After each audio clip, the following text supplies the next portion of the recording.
Hello, love. It's Mercedes, the Career Love Coach and host of the Career Love Podcast. This podcast is a love letter to the 9.8 million Black women in the workplace and a space for Black women who want to change the world to build a career, business, and lifestyle they love.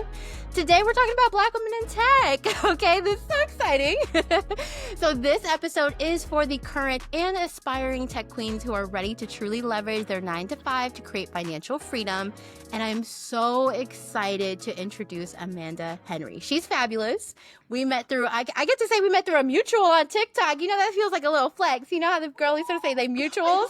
We're mutuals on TikTok, okay? So I did not know Amanda before TikTok. We got introduced, and she's just honestly fabulous, amazing.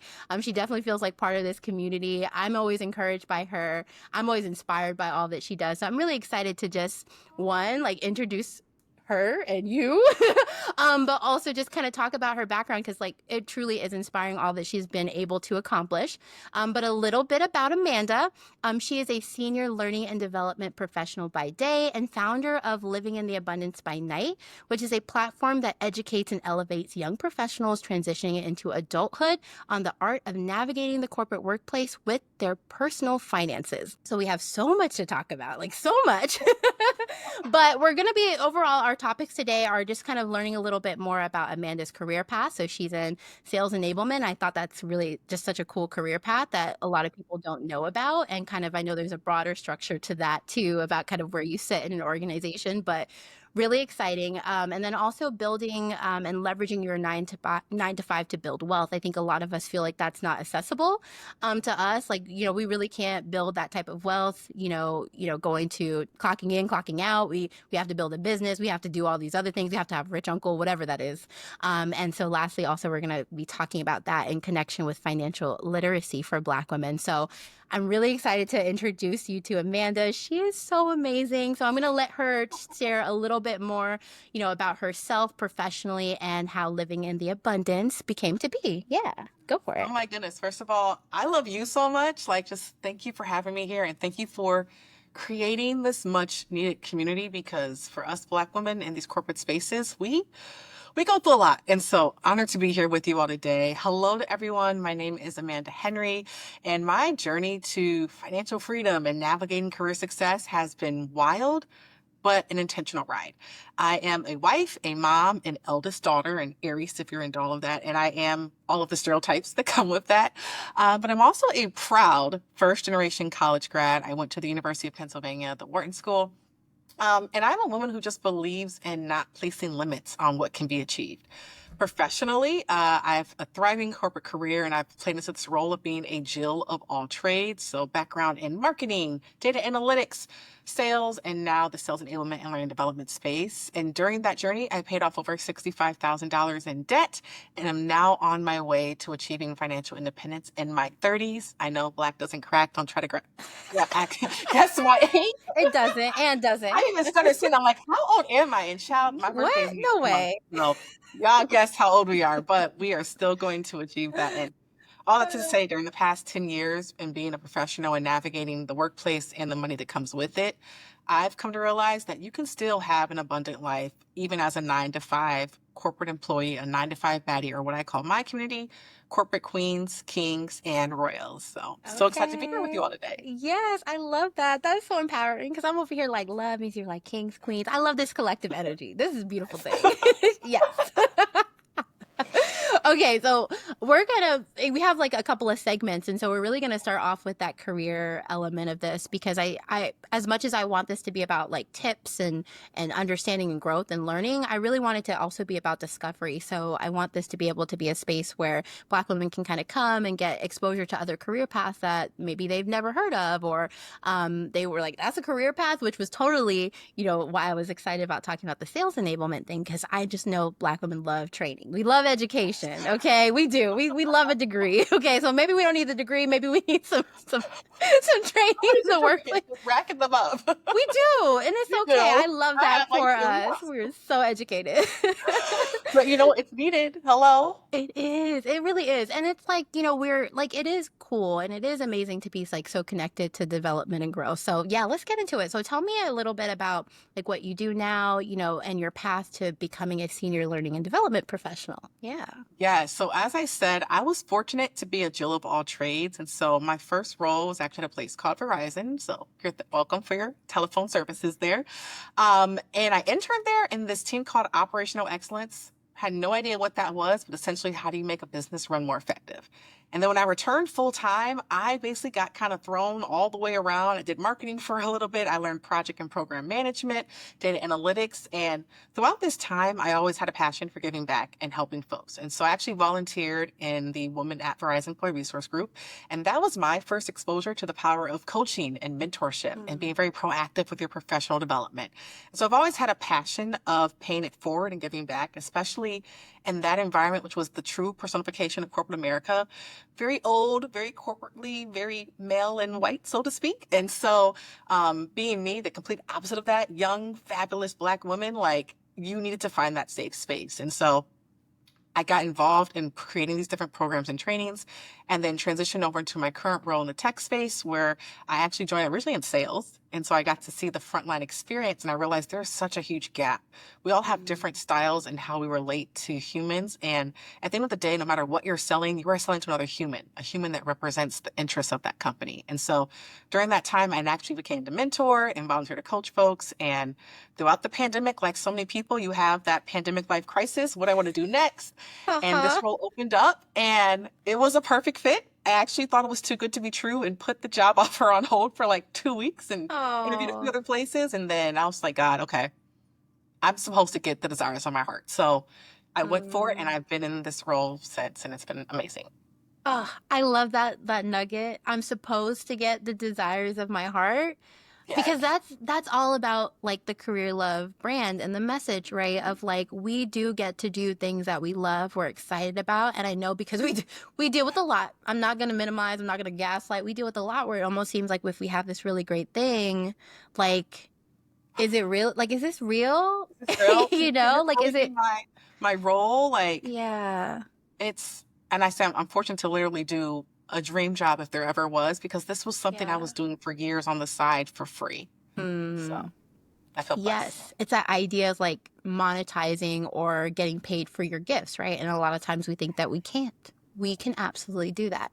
Okay, so tell me, and I know we have so many questions, but I want to get a little bit into that because you went from this piece where you were in sales to kind of coaching others and training others to do that in your role, and so I hear a lot of times like Black women are just really worried that they won't have the right skills or the abilities to make the pivot that they really want. They're just like, oh, well, I haven't done training before, so I can't make that shift. So what would you tell them? Like, tell us a little bit about like how you built the confidence to like make that move.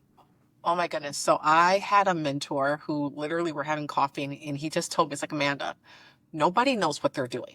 I was like, what do you mean? You have the fancy title. I know you're making probably like 50K more than me a year. You know what you're doing. Insert, I always say basic Bob. Fabulous, but basic Bob. It's like, no, we're all just figuring out as it goes. So lean into your own strengths. And I say self-awareness is key. It is the secret that allows anyone to succeed in life, but particularly us as Black women. Like, I don't subscribe to imposter syndrome because we had to work too darn hard to get here. How dare you say, I don't know who I am? No, you better recognize who I am and be glad that I'm giving this energy to you and your company, right? But all that to say, it's knowing your skills. So knowing the things that come natural to you that you can shine in, leaning into that. Not being afraid, though, to take the risk to learn and grow elsewhere. So before I was empowering other people to learn more and develop themselves, on the side, if I could, I'd take a course here or there, or a random training, or just listen to somebody's YouTube channel or a fabulous podcast to just ingest some more information. And then networking. That is key, right? I didn't know that this role existed. And the quick story I'll share is when I was actually interviewing for the final round, I had a director of mine from my previous sales role on the hiring committee. I had no idea. But once I knew she was there, I said, this role is mine to lose at this point because she's going to sing my praises. That's not we where I had saw this going. yes, it was my it was like again, what do we say? Like Oh. it was for me, I deserve this. I'm like, oh, this is my role. Y'all are just here just because I had this relationship with her. She got to be exposed to my work. And so it's having that network is really aligned to your net worth because at some point in your career, it's who you know, and more importantly, who knows you and speaks of you in rooms that unlocks Yeah. that. So always be growing, always be networking, and own your narrative. Right. You Yeah. have to feel confident in what you put on the table and know that uniquely you are valued and you have something to give that nobody can duplicate. And even though sometimes we may look at somebody on like chapter 10 and think, oh my goodness, I want to be there one day. Boo boo, you're on chapter 6 and the girl on chapter 2 is looking up to you. So just own where you're at, look up, look down, and work with everybody around you. And we often discount that. We're like, no, we're not. Nobody's looking at us. Nobody's inspired What? by us. And I don't want to, not that envy is a good thing, but nobody's envy of us. We can't be that girl, right? When we are.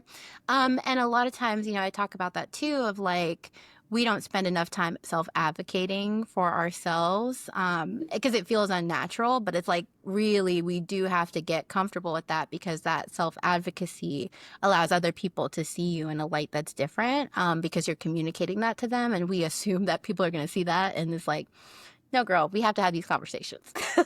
Bring it in. Bring it You in. have Look at me. for Let's talk. yourself. You need to hype yourself up in the morning because you don't know what the Exactly. world is going to bring.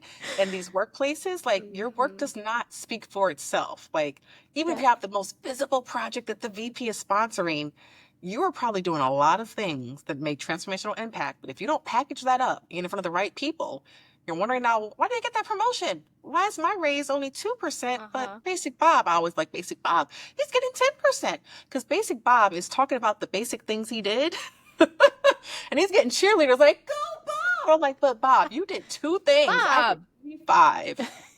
What's going on? I have Joe. I need you to integrate Basic Bob into your videos. That's hilarious.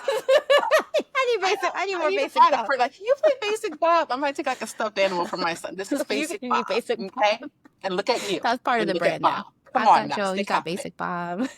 But his name is Basic, and our name is Excellence and Magic. Come on now. Yes, we got this. Okay, so next question. I would love to know. I know you were sharing a little bit more about like the journey and like why it's important, but like tell me a little bit about like what your day to day looks like and what you feel comfortable sharing. Like, what does it look like to be in sales enablement or in learning and development? Yes, of course. So it can look like different things depending on what sphere you're in. And what I've noticed is at different companies, some folks are literally doing everything. So you'll have somebody who is an instructional designer, who is creating the content, right, is creating the beautiful presentations. You'll have somebody who is more leaning to the facilitation and the training part. So that's where I actually live in the most, which is facilitating those experiences, both virtually via like a Zoom or Google Meets, right? Or in person, which is my favorite part of my day, to be honest, because I get to be the cool person that you get to come see. You leave your job for a couple hours for the day. I feed you, you get swag, you feel good, you make connections, and then I send you back home. So that's more the facilitation delivery side. And then you'll also have a group that I'll say lies in like the business partnerships piece. And so their job is to actually talk to the sales teams and understand their needs. What's going on? What do they need help with? What skills could they develop further? Which then feeds into the instructional designer who creates that magical program that then lands on my plate to bring it to life. And sometimes you might jump in and help because who best knows how the content should look than the person who brings it to life. But also who best can say, well, what should the experience look like? Then the sellers are going to actually have to go through it. And so it's a wonderful experience, I will say. I get to feel like Oprah. Like I'm just on stage, you get some sales training and you get some sales training. And here is a croissant with eggs for breakfast for being here at 9 in the morning. Everything's better when you have food at training. Okay, everything's better. Like, where? Yeah, I need breakfast waiting for me. Absolutely. Yes. Especially if it's in the morning training. If you don't have breakfast for me, I don't even know why we're doing this. I don't know why we're here right now. You have to bring the croissant. And extra shots of espresso, because also if you think about sales enablement, your sellers, first of all, if you're somebody who doesn't want to be in sales, if somebody who lives sales, I don't have an image to do that grind long term, but you want to be the closest you can be to the business. If we think about job security, which is not a thing, you create your own security, right? But being in a role that's close to where the company makes money, this is also a good thing for folks to look into. If you're like, I might not want to be a seller, but I want to help be close to the money and help them be great. in sales enablement might be good for you. Yes, I love it. Yeah, and also the you like training. You like helping others be, improve, see something differently. And I love that, especially when you can kind of create the alignment for somebody who, like for instance, people are like, I would never be in sales. This isn't a long-term thing for me, but if you can kind of make it exciting or let them see a different element of like why this is actually a cool thing for them to hone that skill, I feel like it's a fulfilling kind of thing too, and so that's important. I love that you get to do what you love. I also love, the elements of you being, in tech, and, there's a lot of conversations that we have about representation and what different environments and cultures mean for Black women existing in those spaces. And so, of course, you can share, more about your journey and things like that, whatever kind of makes sense. But I would really love to know about your idea of pivoting to tech. I was like, a little while ago, it was like years ago, where I was crashing out, and like every Black woman who got on my phone call, I was like, I'm about passion here. Every Black woman who got on my phone call for maybe like a 6 month to 1 year period was like, I want to get into tech. Why? They don't know. It was just they want to get into tech. I know, but I'm like, I know, but it's like some of them did say it, okay? I get it, but it's like, actually, you can have a 6-figure job outside of tech. Like, and so, and my point is like, but why tech? Like, if you're going to go to interview, why tech? Like, have a real good reason for that, other than you just feel like it's a money thing. Like, I feel like that's going to hold you back, because you're going to have challenges moving into, it's a competitive space. So you really have to be committed to this and seeing what your brand looks like and seeing that all the way through. So anyway, other than that being my pet peeve of like, please don't get on my call and talk about you just want to move into something because that's what all the girlies are talking about. I get it. But if it's the girlies and they've inspired you, please tell me why they've inspired you, right? But anyway, coming back from the rant, okay, for the girlies who are here and they're like, you know what, I've seen the trend, but I really do want this. Like, I find this environment exciting. I find tech exciting. What would your advice be for them to help them become a corporate tech queen like you?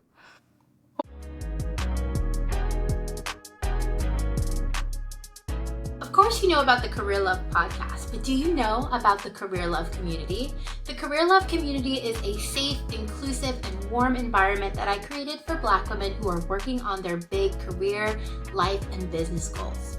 The community not only offers a safe space for you to achieve those goals, but it also offers training, guides, resources, and even support like group coaching to help you accomplish those things faster. And because the community is by Black women for Black women, you'll know that your experiences and how you navigate the world as a Black woman is seen, heard, and deeply felt by the other beautiful Black women in this beautiful community. It's my goal to help Black women enter their Black woman bliss era by creating careers and businesses they really love with clarity and confidence. So if this sounds like you, go ahead and learn more about the community in the show notes. You can watch a webinar or you can directly join. And of course, let me know if you have any questions. You're always welcome to reach out. All right, let's get back to the show.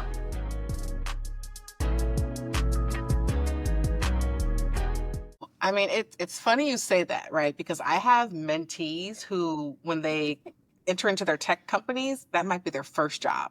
And they don't have experience outside of that. And then you have somebody like me who lived a corporate life beforehand at multiple companies, right? So I mentioned Verizon. I also interned at BET.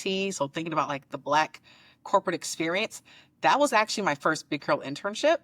So imagine going from just Black girl and Black guy magic to everything else. It's like, whoa.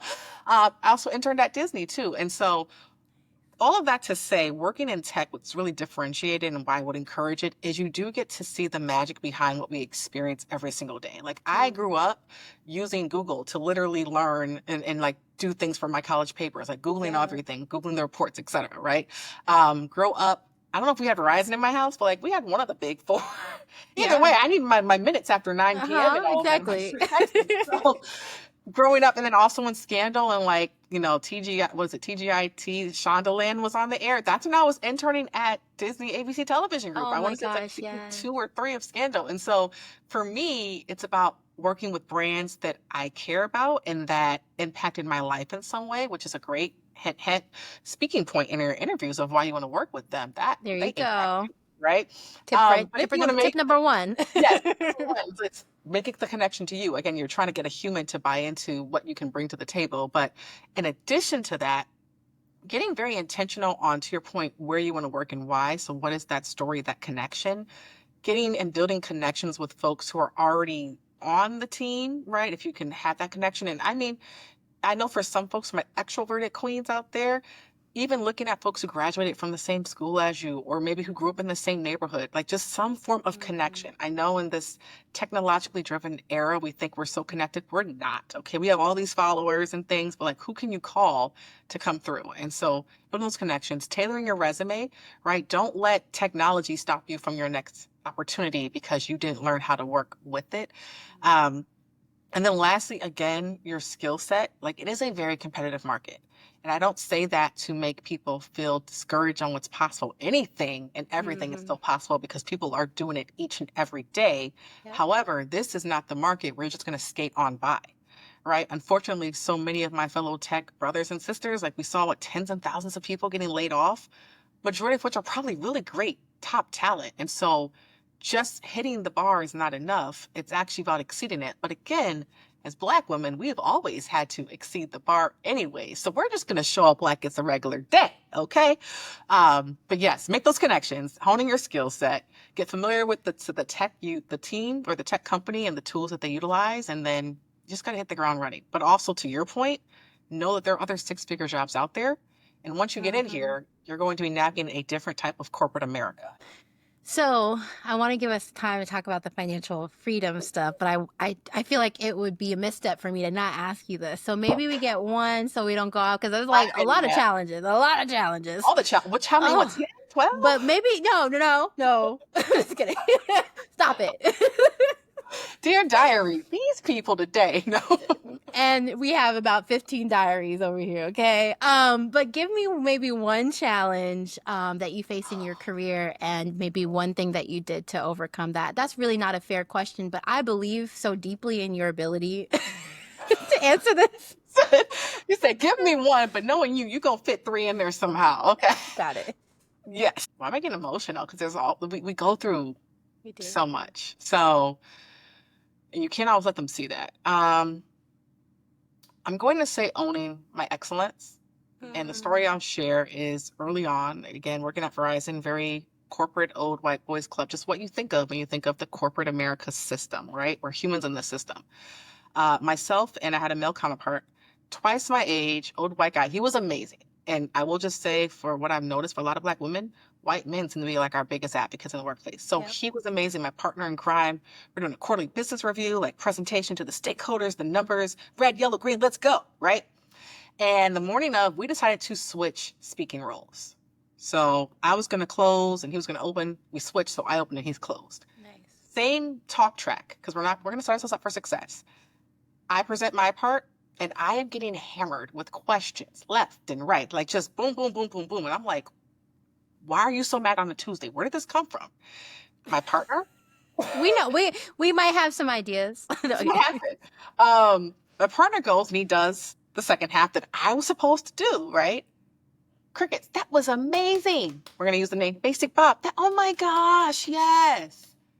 And I'm just the type, at some point I can't hide my face. It just shows. So I was like, what? Because again, as a Black woman in corporate spaces, we cannot afford to have anything, right? Like we have to be prepared. Yeah. And so I walk out the room and Basic Bob, well, he wasn't basic. He was fabulous. He comes in and we're walking down the hallway. Fabulous Bob. He comes in and he's like, Amanda, let's go for a walk. And we go. And at this point, I'm trying to fight tears. Like, I don't cry. I'm thug. Okay. I'm crying unless it really gets deep. And he's like, Amanda, what just happened is not your fault. And I will never forget. It's like, it was not your fault. He's not used to seeing somebody like you in that position. Because you have to imagine, I'm in a room with directors. I'm only 2 years out of college at this point. And this guy, this director, he was like Latino, male, machismo, like, okay.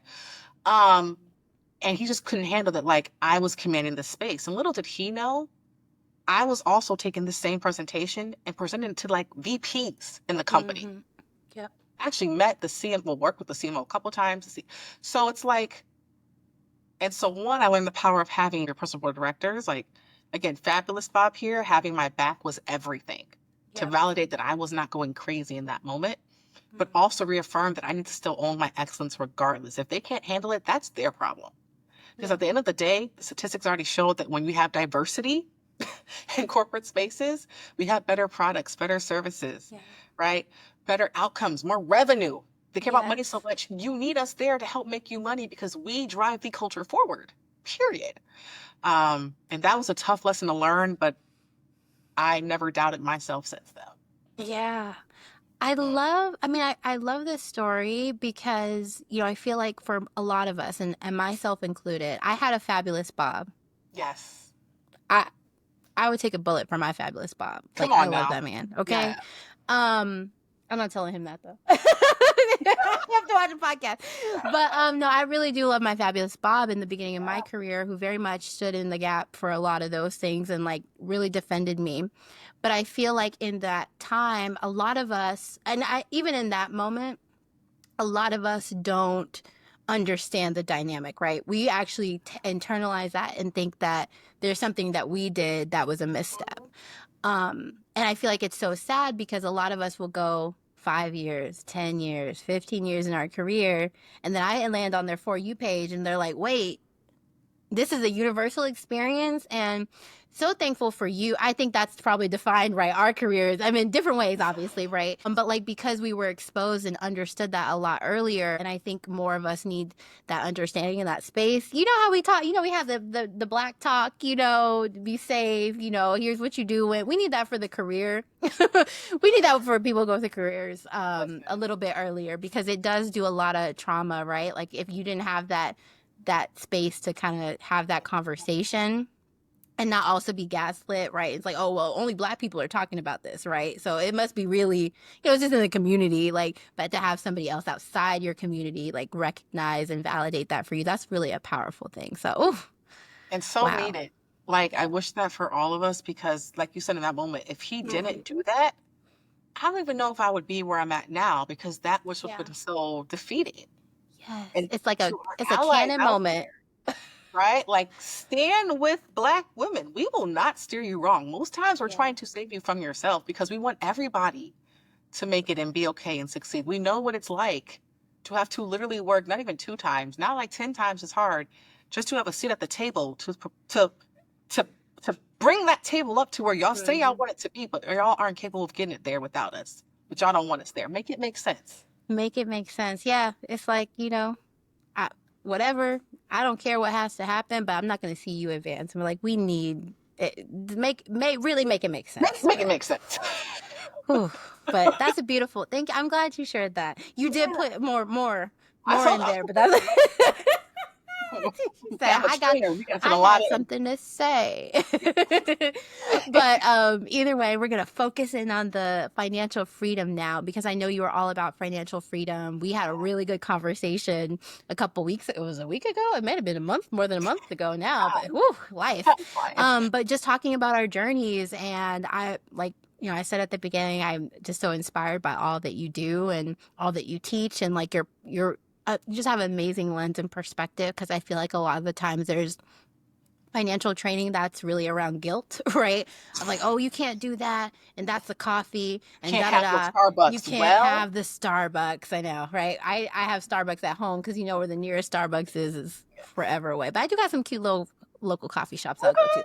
Anyway, I will buy my coffee and I will still be on my financial freedom journey. And I just love how you have like such a down to earth, like make it manageable, do what you are where you are, see the big picture, but it's not like, I love that it's not out of this standpoint of guilt. You know what I'm saying? And so, yeah, can you share, because people on the call might not know what financial independence or financial freedom is. So break that down about what it means, and we'll, launch the conversation that way. Goodness, I love talking about money. So my tagline mission, however you want to call it, is maximizing your 9 to 5 experience to unlock financial freedom. To your point, there's so much conversation nowadays around like, oh, if you work a 9 to 5, you're just like slaving to the man. And I'm like, I'm sorry, what? Because the majority of people work some sort of 9 to 5. Everybody should be an entrepreneur. First of all, entrepreneurship is fabulous. I respect what entrepreneurs like yourself are doing, but we're not going to act like that is an easy journey. I would even say it's probably harder to be an entrepreneur because you are dependent on you. Whereas me, I get to clock out at 5 and my paycheck is coming every other Friday regardless. So all that to say though, if we're going to work in these corporate spaces, how do we take that money that we're getting to give ourselves freedom and options, particularly to actually not have to go back to that job if you don't want to, right? And so financial independence is simply, to simplify it, say that you have enough money invested to cover your living expenses without you actually having to put in that work again. So what you do is acknowledge what is your average monthly expenses, right? You multiply that by 12, you get your annual expenses. Then you multiply that by 25, and that is your goal, like your nest egg. Like that's how much you want to have set aside invested. And the idea here is that you could then, once you reach that, withdraw safely around 4% of that per year. And you wouldn't run out of money because the remaining balance in there would still be invested in the stock market and long-term we could just continue to grow, right? And so for me though, that can look a few different ways. Like the life I'm living today in California, paying California cost of living, that is what I modeled my financial independence number off of. But Yes. I know that by the time I actually choose to retire, however that may look like for me, I probably won't be living in expensive California. So the nest egg that I think I need is probably a little bit smaller than what I'm aiming for, which is great. That's why I'm going to be able to hit it early in my 30s. But then you have some folks who are like, the life I'm living today is great, but I want to live more famous and lavishly early on. And I love that for you. We call that fat fire. So it's this idea of like, whatever your expenses are today, you might increase that a little bit more and have a higher goal. And then you have some people who might actually enjoy their job or might, let's say, have a passion for teaching yoga classes that won't maybe pay their actual expenses. So they're going to go for something called lean fire, where they have a smaller goal of what they need to hit because they actually plan to still work a little bit part-time. The point here is to understand for you, what I say, what is your abundant dream life? Like, what do you want to spend your day doing? How much will that cost you to live? Again, keyword, what you actually care about, putting a value behind that, and then you strive to actually get to that number, and then you go and freaking enjoy it, right? And again, the key piece is what you care about because society has put so much on us, especially in the age of social media. Like when my parents were growing up, they didn't have to compare to so-and-so because they literally couldn't see. And thus they went in person on their street. Down the street. Yeah, exactly. I didn't go visit cousin Exactly. so-and-so. I wouldn't know that they had the latest and the greatest X, Y, and Z. But we have so much coming at us between social media and just all of this that we start to think we're not doing enough because of what somebody else is doing. And to quote, I don't know who it says, but people do not care about you and are not thinking about you as much as you think. So let it go and do you. And so for me, that means creating the life that I can, first of all, as someone who enjoys my job, I probably won't necessarily retire even when I hit my number, whenever that may or may not have already happened or be. But know that I have the option to do so. As a corporate queen means that when I show up to work, I'm actually happy to be here because I'm choosing to spend my time with y'all. Okay. Yes. So I'll And call. that's so, oh my God, no, beautiful. Because it's like, the rant we might just rant for the rest of, for the rest of this episode. No, we'll try our hardest. Be financially free. Options. It is really the most powerful thing. And like I said, I've experienced that where I actually was like, oh, I could like exit. I'm here because at this point I want to be here, right? I could take it or leave it. There's just something really powerful, especially as Black women, right? Where, we have a supervisor that we feel like is discriminating against us, or we have a supervisor, well, just a nasty person. Maybe there's two. Maybe they're just nasty to everybody equally, whatever it is. Or maybe there's shifts and changes in the organization that you don't like. Maybe it doesn't align with your values. Like, all of the above, the power to be able to say it like it is, say what you mean, take it or leave it, is a very empowering place to be. And I feel like the more Black women that are in that space means that we are absolutely creating a better space for the Black women that come next. So it is about, yes, in this moment, centering ourselves and what we desire, but just as much it is about creating or changing the dynamic of how people feel like they can or should. Whether or not they should or shouldn't is another story.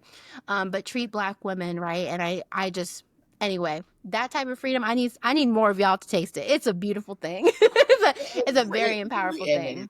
Like, y'all are not going to talk to me crazy. No. Mm-mm. No, I have too much saved for you to talk to me crazy. Come on, what they call it, FU money. Yes, exactly. Yep. I got options money. I don't need to deal with y'all craziness money. Okay. Yep. I've called it my FAFO fund. That's what I call it online. Wait, your FAFO fund? FAFO fund. It's a Oh, FAFO fund for girl, I'm me. gonna have to borrow that. I love Borrow that. it. Take I'm it. gonna quote it from you. Y'all heard it Run here with it. first. It is my FAFO fund. Y'all wanted to FAFO mess fund. around, so you're about to find You out. about to find out. Goodbye. Bye. Y'all heard it here first. The FAFO The fund. Oh FAFO my gosh. fund. Girl, if we would have, I would put that in the book and I quoted you. I'm sorry. Oh my Book goodness. of revision. Edition Put 2. that on a Edition 2. t-shirt too. That needs to be in the Career Love Bliss You store. know what? Okay. I have been, because, every time I say something that somebody's like, girl, you need to put that in a shirt. I'm like, I'm going to have 50 shirts in here. That's cool. We shopping anyway. There was another one, and I was like, I'm gonna get canceled in this D&I space because I said to my client one time, I was like, girl, there's too many white men in this boardroom. They can't make any decisions. Too many white men in this board. I'll put this on the podcast. And I was like, I need to put that on a shirt. And I was like, am I gonna go outside with that shirt? Yeah. Maybe. And matter of fact, put it in red too, just to be petty. Red shirt. That's not on brand. Okay, we got soft pinks, neutrals. I'll put it in maroon. That's loud. That's still loud. I love that. I'm sorry. We got a FAFO fund, too many white men in the boardroom. Let's talk about it. Let's talk about it. Oh, man. All right. Fully off track. Okay, let's bring it back. Let's bring it back. Okay. So you talked about your journey, right? And like I said, it's so inspiring. So, you said, hey, I've really used my 9-to-5 to leverage this journey, or leverage those funds in this journey to create that FAFO fund. And so strategically, like what were some of the things that you were looking at for how you accomplished that? And I know so much of those is like to maximize kind of those earnings, like you said, for investing and generating assets, I would assume too. So yeah, go for it. Tell me a little bit more. Yeah. So let's just look at a quick timeline. So I graduated from college, you get first and everything, which meant student loans in 2014. And I did what we all usually do, which is you just pay the minimum because that's probably all you can afford and you're just trying to figure out how to be a grown-up adult at this point, right? So I was paying my student loans and my car payment, and I'm like, I'm giving you this money. Where is it going? The principal was not adjusting at all. And I got introduced to hashtag the debt-free community on Instagram. So this was back in 2017 at this point when Instagram was still a cool place. You can just show up as a real person and connect. So you had regular everyday folks, no celebrities, no rich tech bros, just like regular schmegular people just sharing, this is what I'm doing with my personal finances. I'm 40K in debt. Here's how much I'm paying each month. I'm this and that. It was just so inspiring to see, one, I was not alone. Two, I was also not crazy for wanting to actually prioritize and get rid of my debt because so many folks feel like they're helpless and they're just going to be stuck with it and they're going to die with it. And I'm like, first of all, that helps nobody who might have to take that on after you, depending on your debt situation. And two, that sounds really sad and depressing. And so because I got to see that there were other regular people like me who were involved in this, I got inspired. And so actually that's how Living the Abundance started in 2017. Me joining in like, hey, I'm on the struggle bus with y'all. Let's go down and pay off these loans. And then I began to realize like, hey, yes, I'm going to prioritize the money that I'm having and use it in the right way. But also while I'm in this corporate space, how do I increase my income? Right. And one of the regrets, I don't live with regrets, but I do have wisdom now looking back. I stayed at my first employer for 3 years, and that was probably a year and a half too long. Simply because when you are, an early career person, that first role, you're probably not getting paid a lot because you're just like, get me a job after I graduate so I can start to pay bills. And because of that, my income went from like 54K where I started to maybe 63,000 by the time I left 3 years later. No, that was not going to work. I will say I gained a lot of experience and skill sets, which paid off now, but had I known then what I know now, I probably would have made the jump from monetary purposes. And so once I made that move to the next place, I realized, how do I actually get promoted? How do I shine authentically, but also how do I set boundaries? And I say all that to say, also, how do I maximize the benefits in there? And so a lot of places, just as one example, might have some sort of peer-to-peer recognition program where either you can self-nominate or you can tap your friend to say, hey, you and I worked on this great project together. Can you throw our hat in the ring? And depending on the company, there's probably some monetary benefits that come with that. I kid you not. Last night I opened up and I got this bonus. It is worth $500 because of a volunteer event I did with a couple stakeholders last month. Now, when I say using and maximizing your 9-to-5 to unlock financial freedom, that is $500 that I now don't have to come out of my personal biweekly paycheck to take my hubby to a nice little staycation this month for his birthday. Now, I don't care how we get there, who pays for it. He said, go ahead, mommy, make that money, okay? job. Right. And again, $500 to some folks like, oh, it's just $500. Okay, but if what is it, 40% of Americans could not come up with $1,000 to cover an emergency without Yeah. coming into an even greater financial like deficit. Well, there's half of that emergency 1,000 that got come from my job just because a peer recognized my work. And so Yeah. little things like that adds up. And I have things like that happen to me at least like 10 times a year. So Yeah.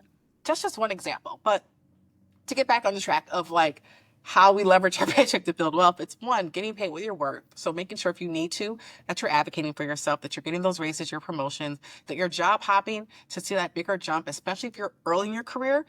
That is really where you should job hop. You're going to see the biggest growth. Once you get to mid and senior level like me, now you're looking at the full picture of the company and the role and not just the money. So that's one.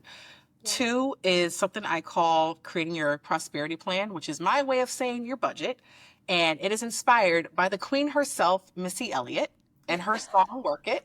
Is it worth it? Let me work it. I put my thing down, flip it, and reverse it.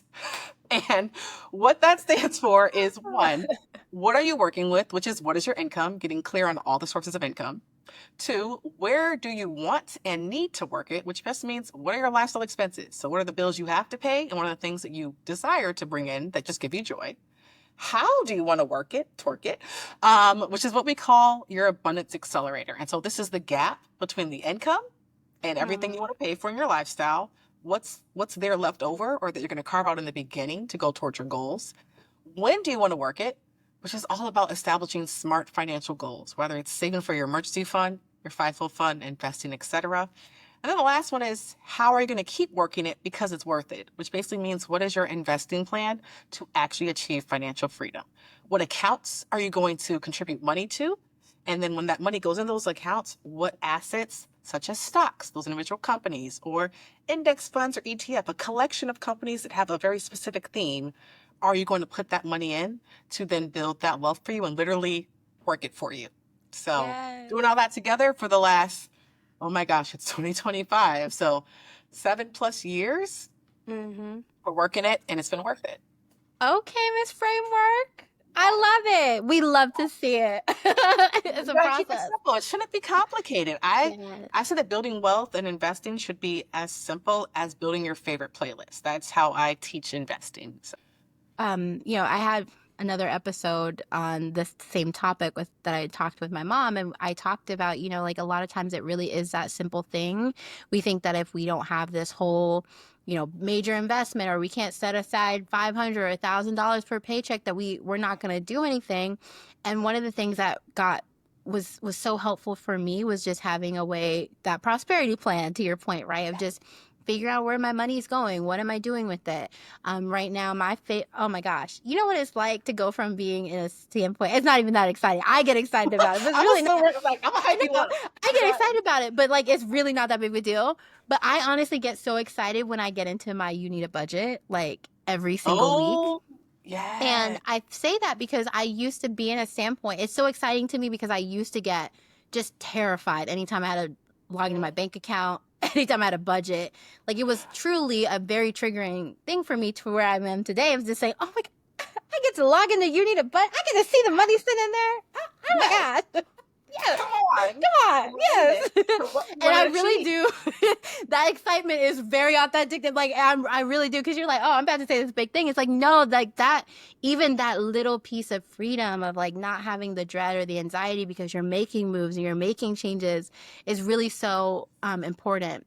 But the last thing I was going to say in response to that is I loved how you said I stayed somewhere too long. And that's one of the things I say. I've really loved my growth and my progression in my career. But I honestly think that there were a lot of places I definitely stayed a year and a half too long.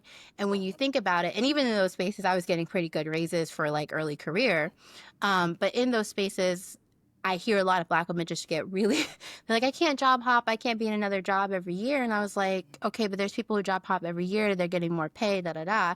People are only upset about job hopping when they don't feel compelled by your background and experience. And so if like you're moving and you're building this amazing portfolio and you're earning and you're high yield, high results, highly ambitious, go for it. It's going to change. Job hopping can Well, change your life. and Yeah. I've had, I'll say, mixed thoughts around it because to your point, I'm sure you see this yourself as a career coach, is there's a lot of discourse of like job hop, job hop, job hop. And I'll even see people say, my client got a 40K raise from job hopping. And I'm the first to say, so where was their starting point? Was it a company shift? Because there's always more nuance of the story. Like at my grown age, will I job hop?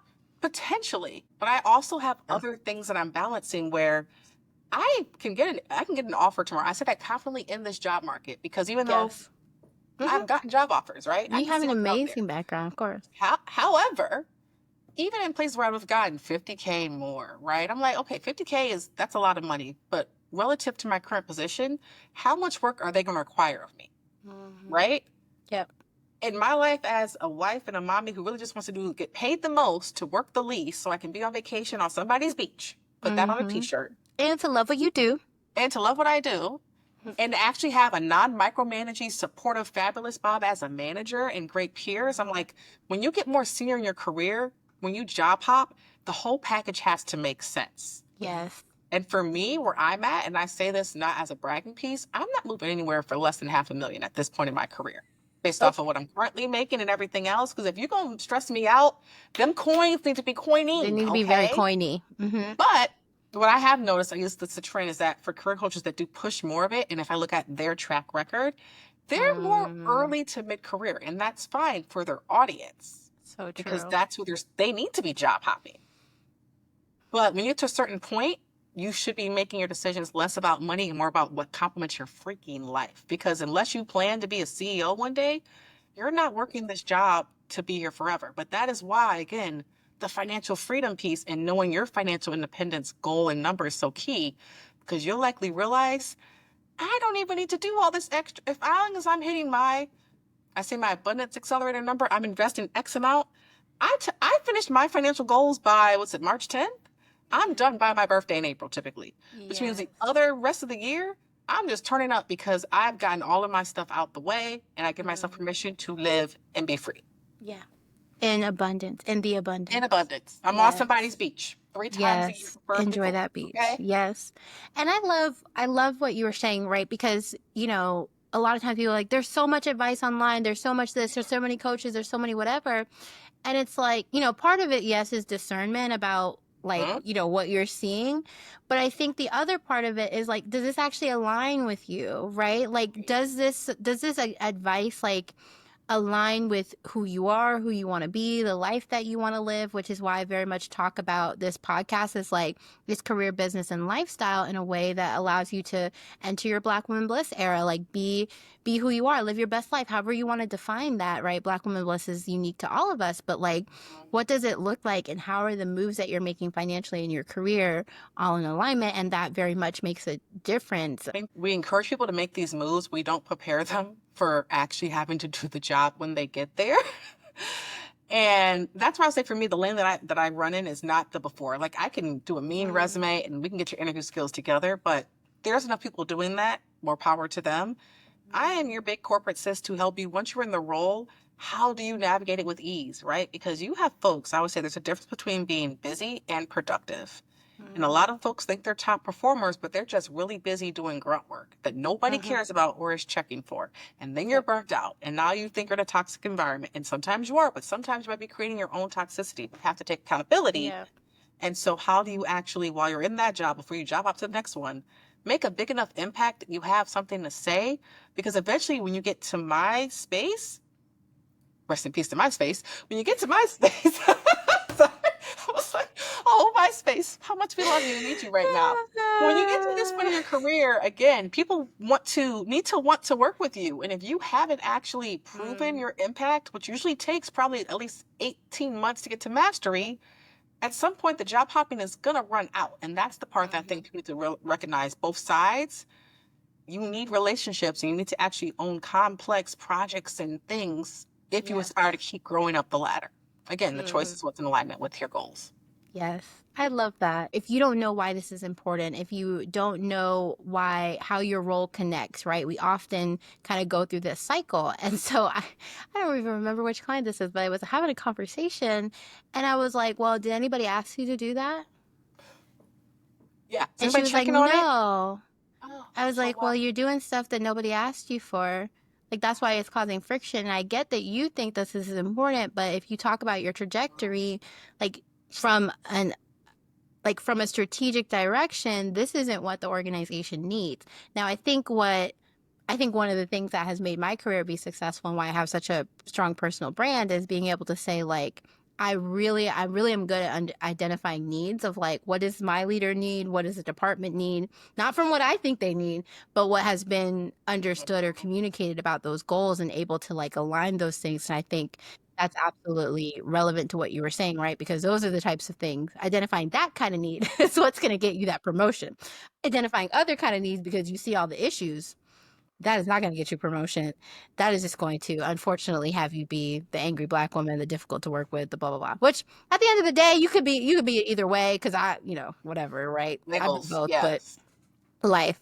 Uh-huh. So let's bring it in. One of Yay. our final questions about kind of this journey. We talked about the discernment, right? So take what you need from this podcast, right? But so nobody be blowing me up talking about y'all be out there being wild on the internet. Don't nobody come for me, okay? But advice, Amanda, for somebody just starting based on your journey, whether that's to financial freedom, which of course is a little bit different than abundance, right? Sorry, independence, excuse me. Abundance is a part of all of it. Okay. But that being said, like, what would your advice be to somebody just kind of starting their journey to both of those? Oh man, Or okay. either? I tried to narrow this, bringing it in. It's a challenge. The first, oh, why do you always ask me emotional questions?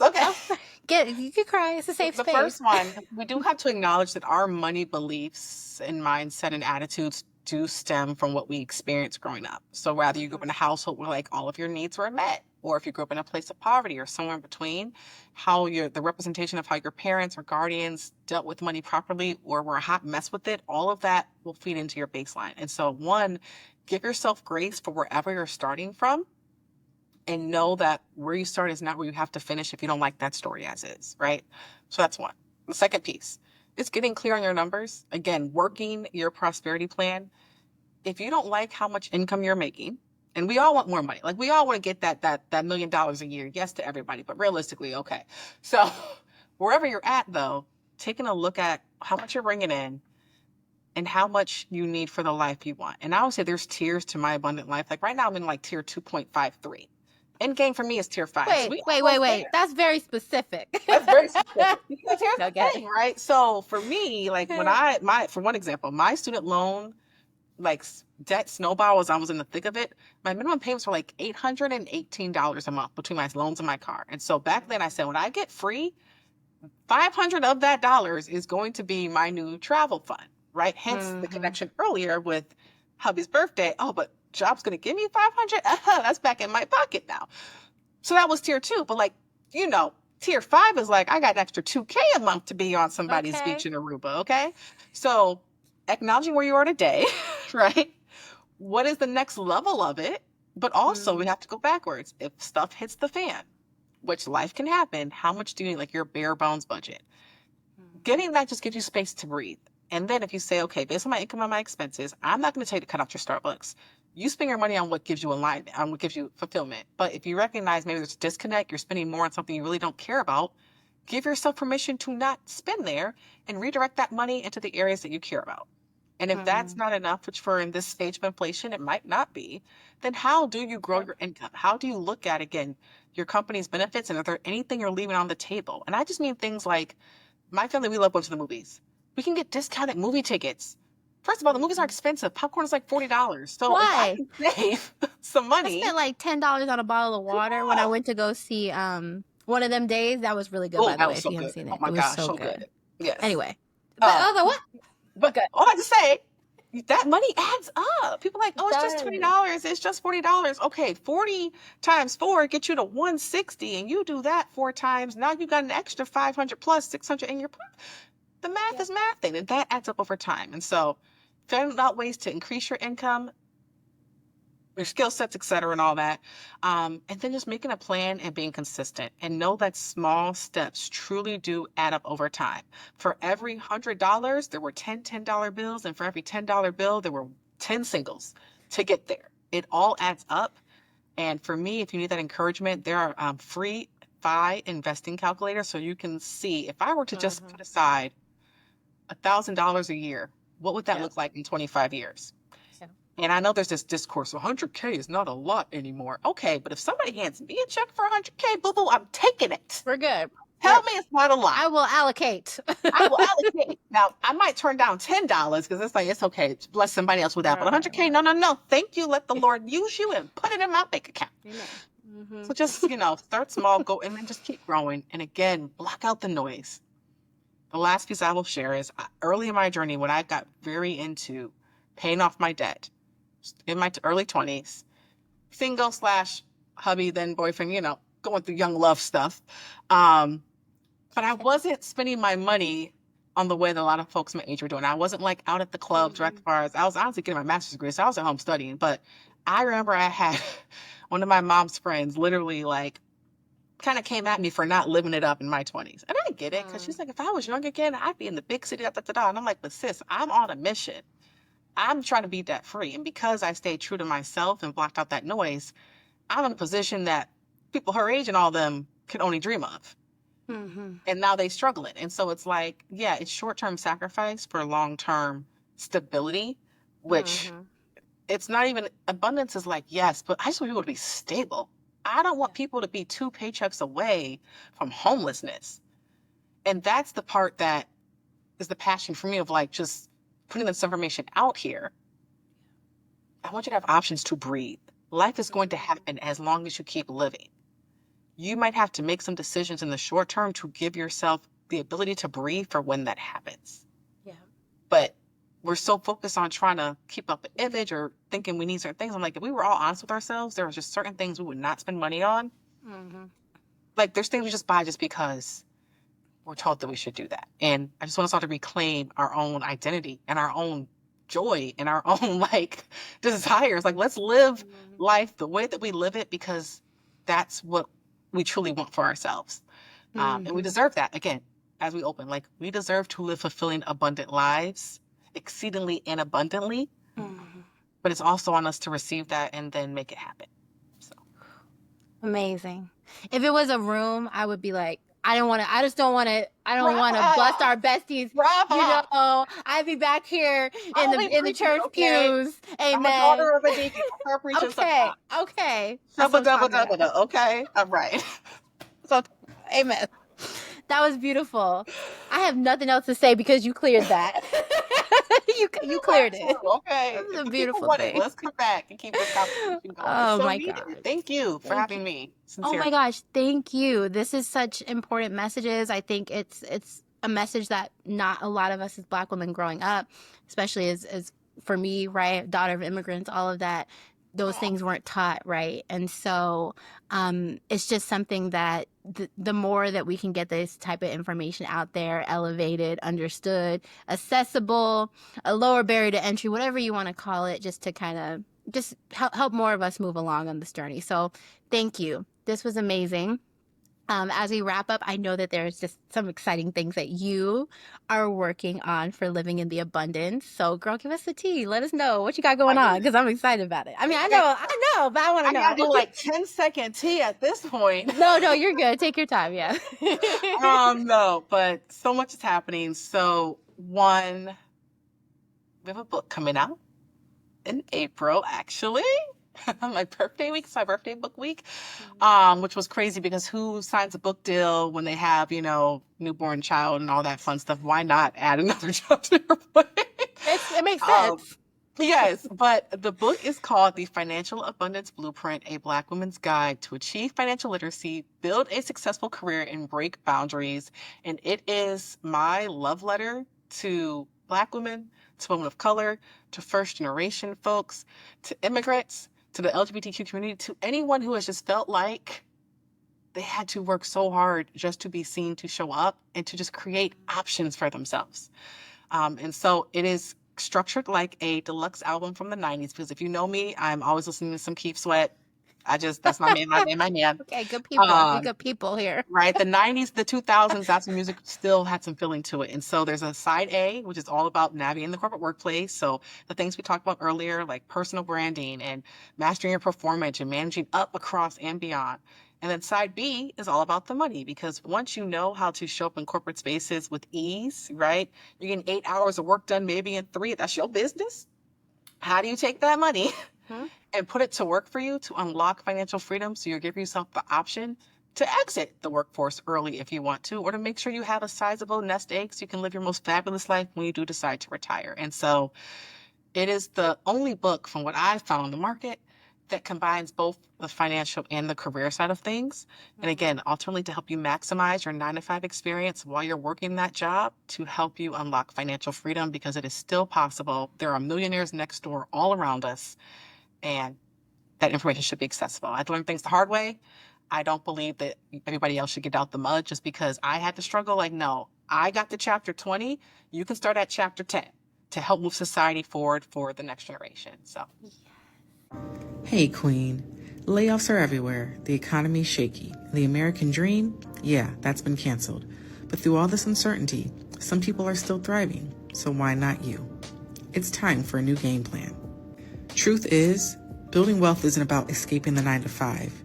It's about learning how to navigate it and how to make the money that comes with it work for you. The Financial Abundance Blueprint is the guide you wish someone handed you on day one. Hi, I'm Amanda, a first-gen everything. I went from $65K in debt to approaching financial independence in my 30s and spent years mastering how to navigate corporate spaces without the burnout. Since founding Lita in 2017, I've been blessed to pay it forward, impacting thousands of young professionals and helping them confidently navigate the workplace and their money too. Just like your favorite 90s deluxe album, this book is designed for replay. From the prelude of self-discovery, to side A helping you master the corporate game, to side B giving you the blueprint to financial freedom. I'm handing you the playbook so your success isn't left to chance. Other books focus on either career or money, but the Financial Abundance Blueprint is the only guide that seamlessly integrates both. It's for the corporate queens who want to thrive in their careers and build wealth without side hustling themselves into exhaustion. So grab your copy today and start maximizing your 9 to 5 experience to unlock financial freedom.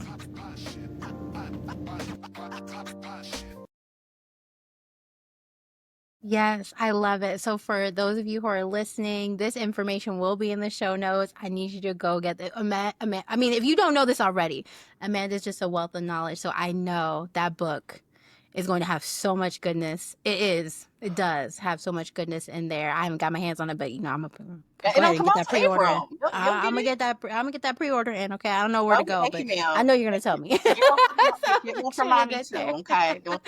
So me and my mom. Okay, we all be on TikTok vibing. Okay, so as we wrap up, just share, like, if people want to connect with you, learn more about you, where to go. How'd they find you? So you can follow me at Living in the Abundance on all channels.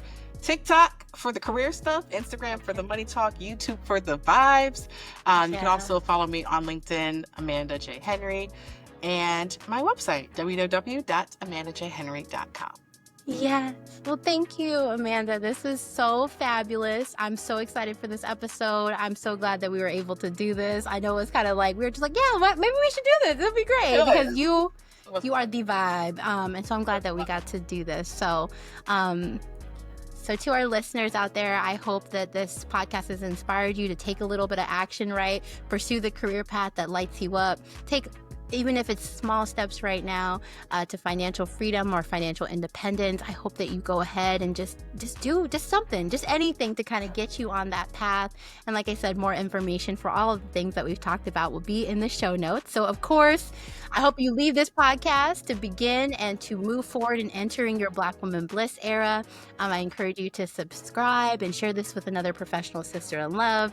And of course, I would love for you to leave a review or to support the podcast on Spotify. So, all right, love, until next time, we both wish you much success in building a career, business, and lifestyle that you love and securing the bag wherever that may be. Okay, queens, kings, and sisters. All right. Okay. Woo!